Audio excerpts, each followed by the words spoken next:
The bathroom was filled with steam, the warmth of the shower wrapping around me like a cocoon. The steady stream of water drummed against my skin, drowning out the quiet of the house, the outside world fading into nothing but heat and the rhythmic cascades surrounding me. I had been in here longer than usual, letting the water ease the tension in my muscles, washing away the weight of the day. My husband had left early for a meeting, and for once, I had the house entirely to myself. No interruptions. No distractions. Just silence and solitude. Or so I thought. A faint creak of a door. I froze. The water continued rushing down, but the sound had been unmistakable, the subtle shift of hinges, the nearly silent brush of footsteps against tile. It could have been my imagination. Maybe the house settling. Maybe just a trick of sound, distorted through the shower. But deep down, I knew better. A slow, sinking feeling settled in my stomach. My fingers hovered over the handle, the heat of the water suddenly too much, the thick steam clouding my vision as I strained to listen. Another sound. Closer this time. A footstep? The shift of weight? I swallowed, my pulse ticking up as I forced myself to breathe evenly. The bathroom door had been locked, hadn't it? I tried to replay the moment I had stepped inside, the click of the lock under my fingers, the routine movements that should have been automatic. But now, uncertainty crept in. Had I been distracted? Had I assumed I was alone and forgotten?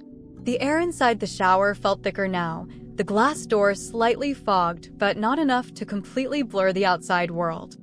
I could just barely make out the hazy outline beyond the steam, the shadow of someone, standing just outside.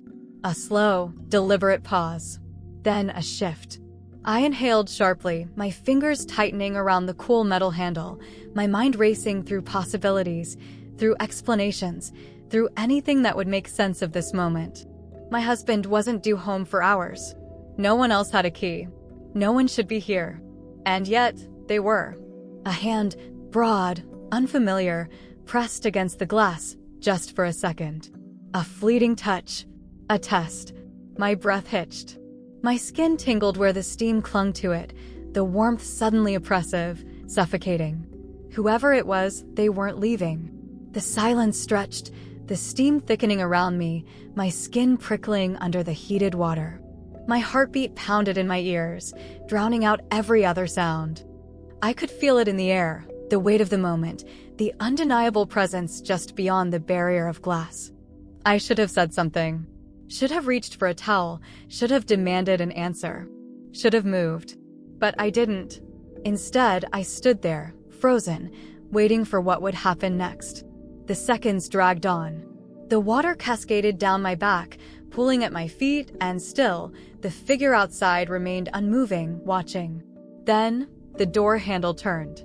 Slowly, deliberately.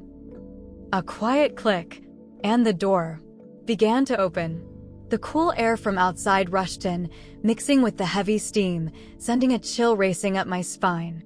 My breath caught, a lump forming in my throat as my fingers curled into my palms, my body rigid. I saw it then, through the condensation on the glass, through the heavy fog that distorted the world beyond my shower. The shape of someone standing just beyond the threshold. Not my husband. Not anyone I had been expecting. The air in the room shifted. The presence felt heavier now, solid, undeniable. My pulse pounded as I fought the instinct to shrink back against the tiled wall. The door creaked open another inch. Then another. A pause. A hesitation. As if waiting for something. A choice.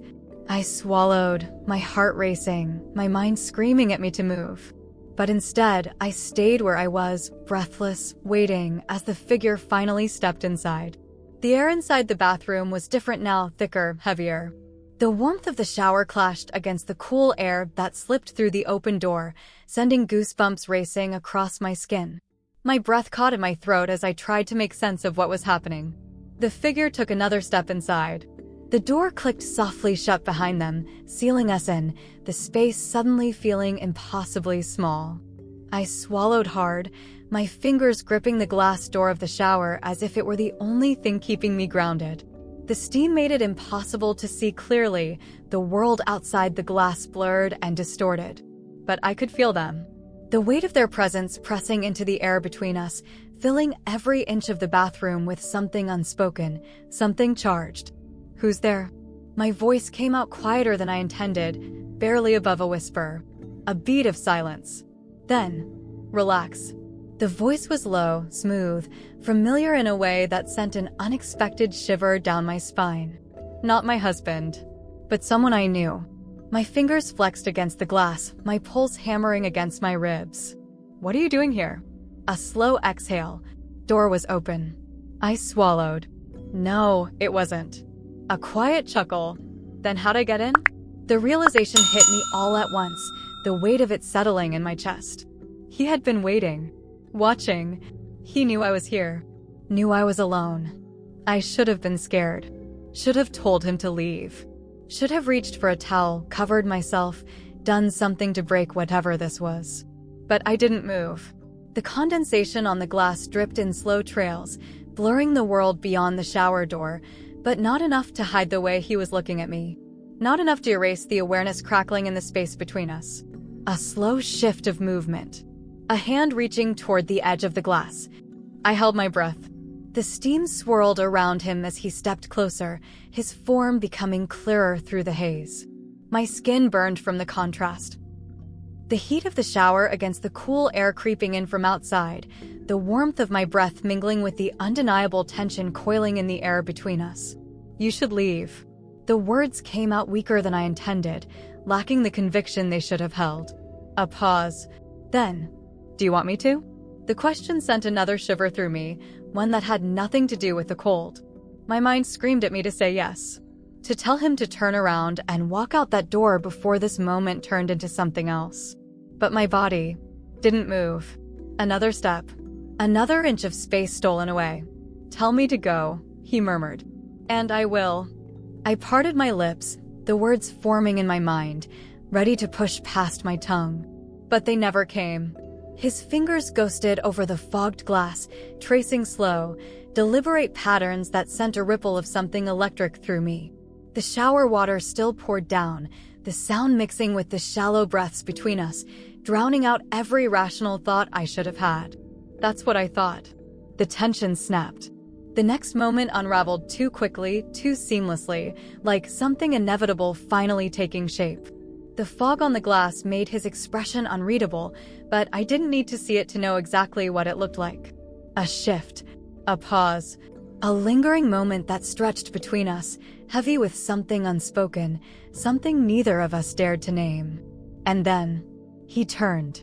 The air left my lungs in a sharp exhale as he took a slow step back, his fingers slipping from the glass, the tension fracturing but not disappearing. "Next time, lock the door." A smirk. A glance that lingered just a moment too long. And then, he was gone.